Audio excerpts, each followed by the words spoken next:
Hi. The SER-2020 from AnalogFX is quite a unique analog semi-modular monosynth with a filter section that has 3 filters, 2 bandpass or peak filters, which can be used to create vowel or formant-like sounds, along with a low-pass filter. It's analog and based on the design of the rare Synton Syrinx from the 80s, but has a few modern improvements including digital formant controls and patch points that, among other, let you play it duophonically.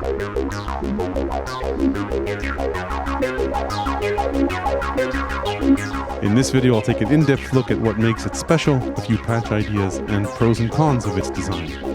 I'll also post quite a few multi-samples of patches I made on my Patreon, as well as a VCV rack patch to let you explore a similar filter structure. Before I start, a quick disclosure, AnalogFX sent me this synth. It cost me in import fees and taxes, but still much less than retail. Other than that, no money changed hands, they have no say over the content of this video, and don't get to see it before it's published. Okay, let's start with an overview. What makes the SR-2020 special is its twin peak or bandpass filters, together called a Formant filter. It turns out that to synthesize vowel-like sounds, all you need are 2 bandpass filters with peaks set at different frequencies and intensities. As these peaks dance around the frequency spectrum, they will occasionally pronounce different vowels or formants. Researchers have actually tracked down the frequencies you need to hit to create different vowels. The 2020 actually happens to have such a lookup table programmed inside. More on that in a bit.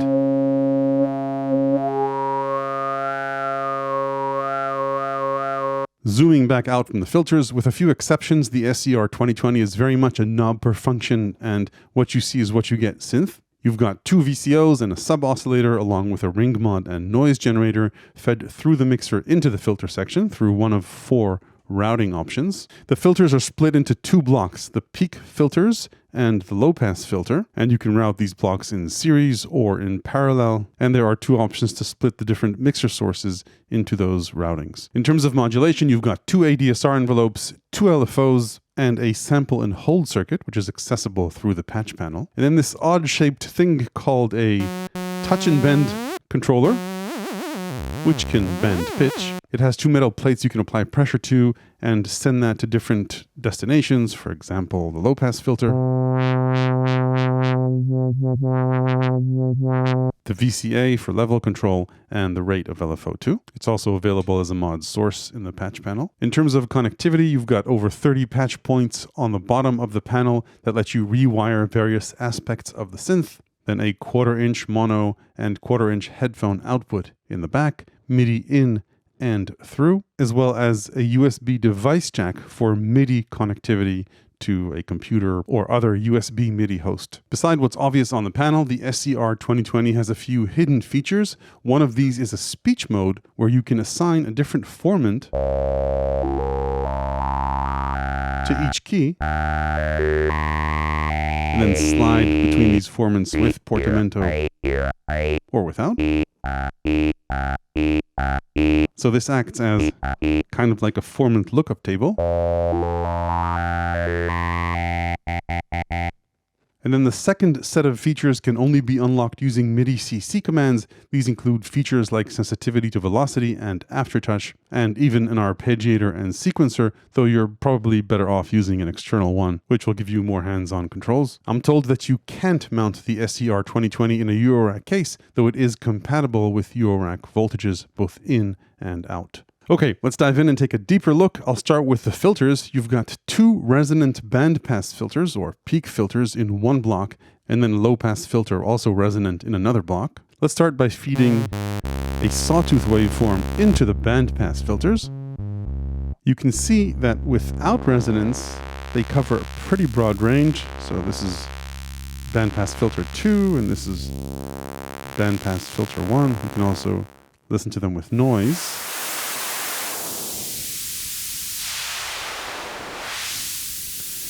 But as I increase resonance, they'll let fewer and fewer frequencies through.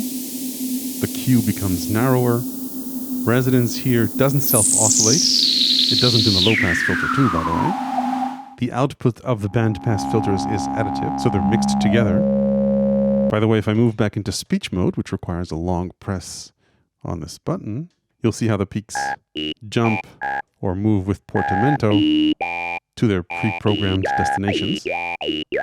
In terms of modulating the peaks, you've got keyboard tracking for them, which you can use to also move them back and forth together. And then you can also have LFO2 modulate them.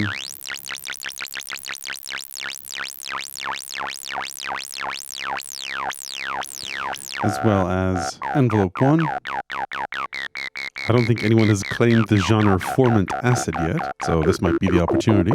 And then there's speech mode, which, as I showed you earlier, you turn on with a long press on this button. This requires a bit of setup, and there's details about how to do that in the manual. Once you've got everything set up, you need to program formants on a per key basis. And you do that by pressing the key and choosing one of the available formants using this knob. So you hold the key, program a formant, and you need to do that for every key. And it resets when you shut off the machine. I wish there was a way to just randomize all the keys as opposed to programming this manually. And when you're done programming the formants, you move this little switch into P mode and then play either without portamento or with. This portamento mode glides the formants as opposed to the fundamental frequency, which is pretty cool. So that's more or less what you need to know about the two bandpass or peak filters. Let's take a listen to the low pass filter. This is a 24 dB per octave low pass filter. Notice that if you open it up all the way, it reduces levels a bit. And resonance also reduces bass levels and doesn't self-oscillate, so it doesn't go into crazy territory.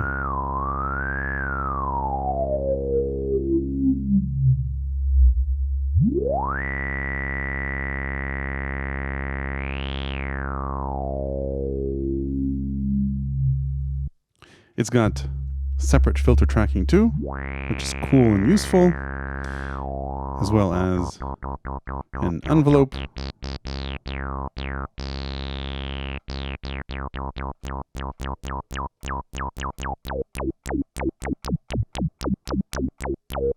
And connection to LFO2 or an external mod source. And like I mentioned earlier, the filters can be combined. So for example, the peak filters fed into the low pass filter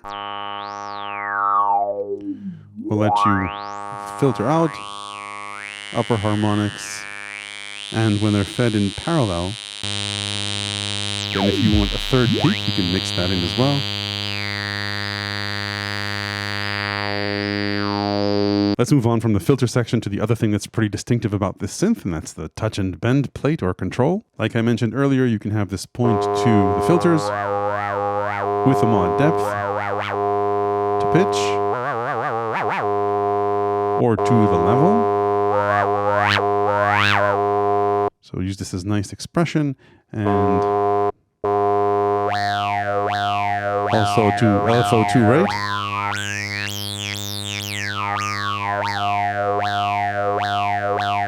To speed it up or slow it down.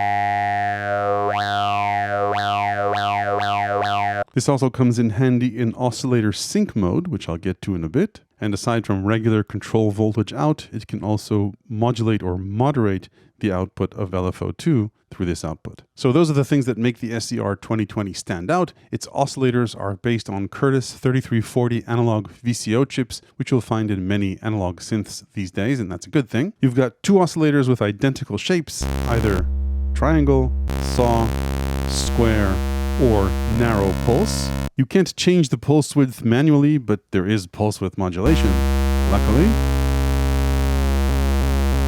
LFO2 modulates the pulse width of VCO1, and LFO1 pulse width of VCO2. Pitch tracking is pretty good.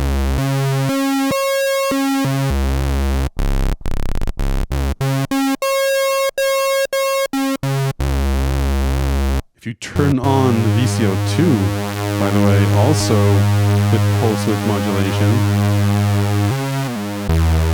you can get pretty fat sounds.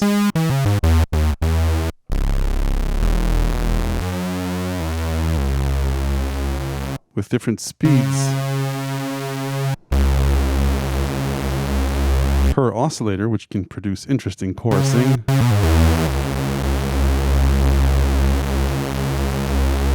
In terms of tuning, you've got fine and coarse tuning for both oscillators, and then a relative interval and octave tuning for oscillator 2. The interval tuning is supposed to take oscillator 2 to a fifth above and below.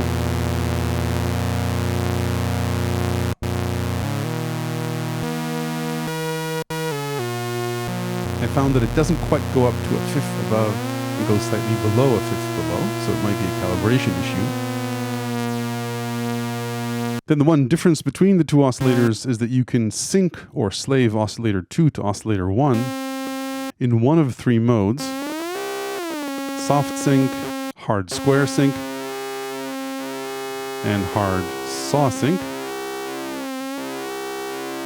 However, the one catch here is that there's no separate FM control just for oscillator 2, either as a knob or a patch point. So if you wanted to assign an LFO or envelope to oscillator sync, you couldn't. You can only turn this knob, or with an interesting twist, I mentioned this earlier regarding the bender, if you turn on oscillator sync, then the bender only applies to oscillator 2.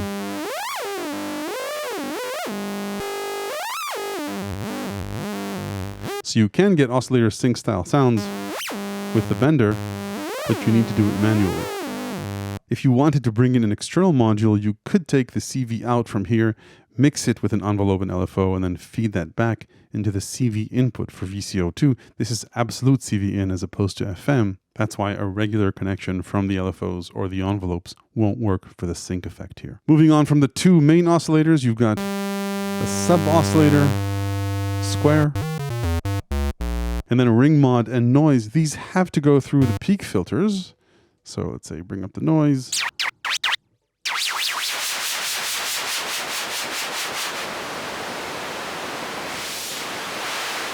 So that's the noise, and this is the ring mod.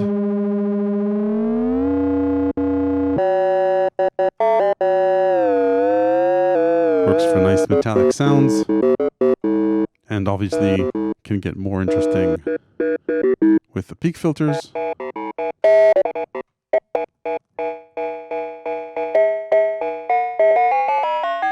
Let's move on and talk about modulation. You've got two envelopes, one routed by default to the VCA, standard ADSR, and then another with bipolar routings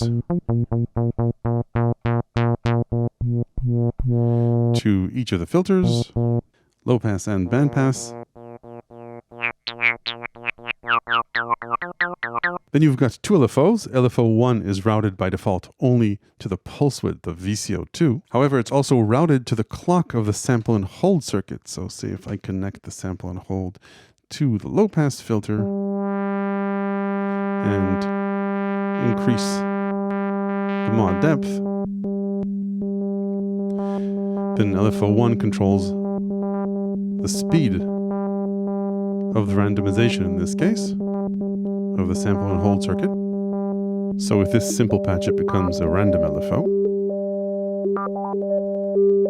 LFO 1 sends a triangle shape to VCO2, but it also has a square output. Then beside that, you've got LFO 2, which goes to a bunch of places and does have shape control. And it also has a square output, and then this shape control controls the pulse width of the square output. And then both LFOs have a retrigger control, so you can have each key retrigger them. And LFO 2 has a one-shot mode, where it behaves like an attack-release envelope, depending on the shape control.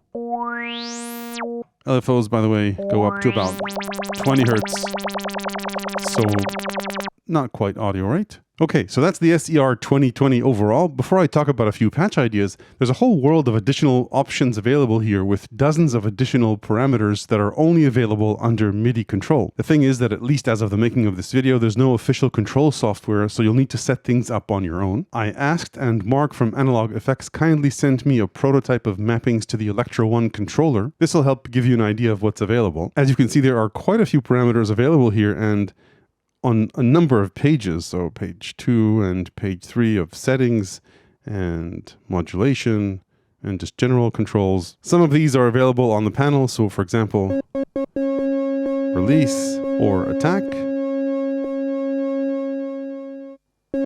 But beside that, you can control a lot of hidden stuff in here. For example, there's an arpeggiator and sequencer in here, which you turn on using this.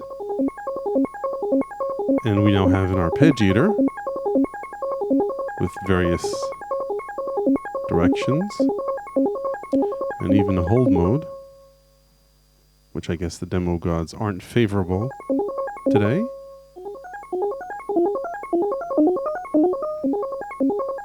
With octave controls and gate length and swing and tempo controls, it also has a sequencer mode. But since all this requires sending MIDI CCs, you're probably better off with just a Keystep or some other sequencer or arpeggiator. That said, there are additional interesting parameters here. For example, aftertouch is an assignable parameter. So now pressure can impact your sound. Same goes for velocity, and a CC that you could send, say, with an MPE controller. This supports MPE, even though it's not polyphonic. Anyway, a whole bunch of parameters and settings. I think it would be nice, though, if there was a way to access, say, velocity or aftertouch from the panel itself, so you wouldn't need to do that using MIDI CCs. Okay, before I head out to the pros and cons, a few patch ideas to expand on what this synth can do. One of the most dramatic changes you can make to it is to play it duophonically. For that, you'll need a keyboard or sequencer that can either send out 2 CV signals alongside MIDI. So MIDI triggers the note, and then 2 CV signals are sent out independently to pitch the oscillators. So here I've got voice 3 controlling oscillator 1 and voice 4 controlling oscillator 2. And I've got a split here between the 2 tracks. In this setup, only the left split triggers a note, just playing the right track won't. But as long as you're playing something on the left split, then you can play a second note on the right split.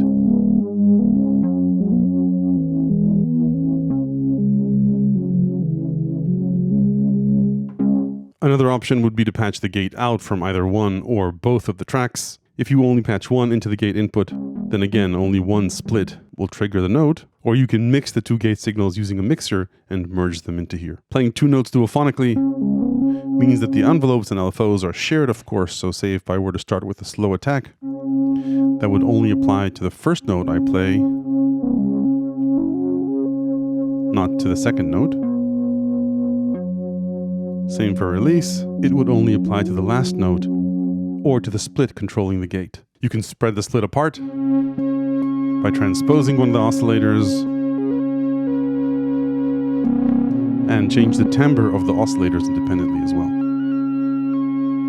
Then if you're up for some chaos and aggression, you can explore a bit of feedback by patching the output of one of the filters back into the VCF in, which is available in the mixer as the ring mod input. So this is our sound without feedback, and things can get quite crazy with feedback depending on the frequency of what you play.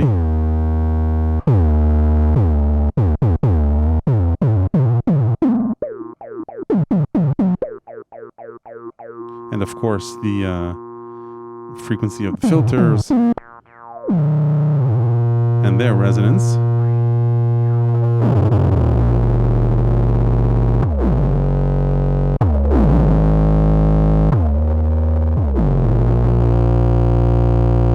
The next tip, if the loss of bass when you increase the resonance of the low-pass filter bothers you, you can use any one of the parallel modes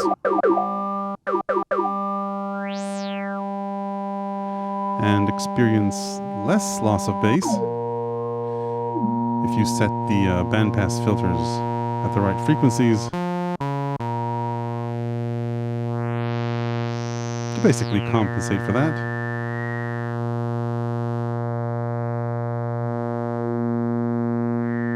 So significantly less loss of bass there.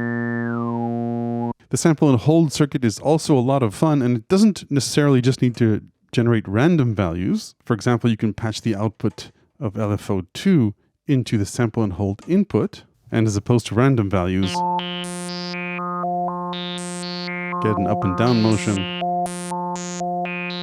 or different patterns based on the speed of the LFO2, and the chopping rate of LFO1. So sample and hold isn't just about random patterns. And you can do some audio rate chopping, let's say, of the output of VCO2. I'll send that into the clock. So use the VCO2 as our audio rate bit crusher, and then bring VCO1 into the sample and hold. That's what we'll be downsampling. And I could point the result of the crush into the filter, but I'll point that into the input, the ring mod input basically as an audio source. So we're chopping VCO1 at the rate of VCO2.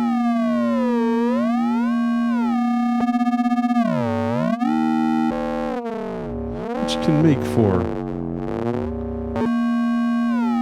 interesting sounds.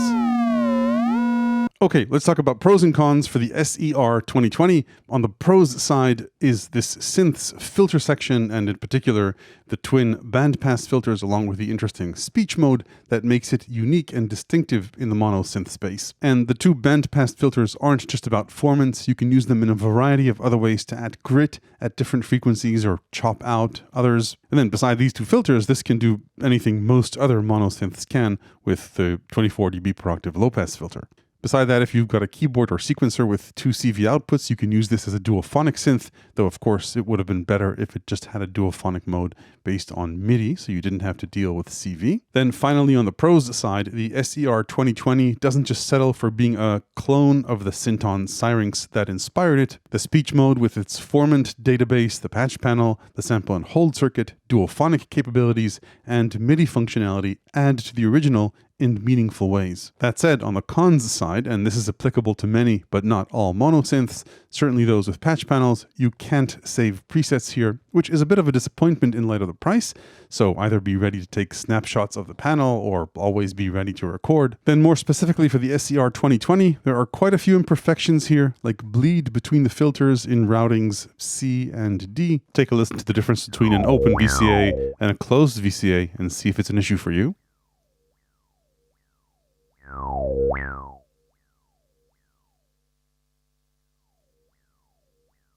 And filter tracking, at least on my unit, that doesn't quite go up to 2x, though I'm told that in current production units this has been fixed. I also noticed some clickiness with certain oscillators when using a long release. And then you don't really have proper modulation options for oscillator sync, which makes this mode a little bit less useful. And then something they hopefully can fix in a firmware update, in speech mode, you need to manually assign formants to each key, which can take a while. It would be nice to have just a quick formant randomization for all the keys unless you really want specific formants for specific keys, especially since formant assignments in speech mode don't get saved when you turn the machine off. Finally, I don't think you should fault the 2020 for an extensive MIDI feature list, just as long as you don't assume it has an arpeggiator or sequencer unless you're willing to use different CC controls to access them. It would be nice, however, if velocity, mod wheel, and aftertouch sensitivity was something you could somehow activate from the panel as opposed to relying on MIDI CCs. So that's it for the SER-2020, a very unique and improved remake of a vintage synth. You'll find the multi-sampled instruments and playable VCV rack patch on my Patreon, along with my ever-expanding book of electronic music ideas, tips, and tricks. Hit like if this was useful, ring the YouTube bell below if you want to make sure you don't miss the next one. Thanks for watching.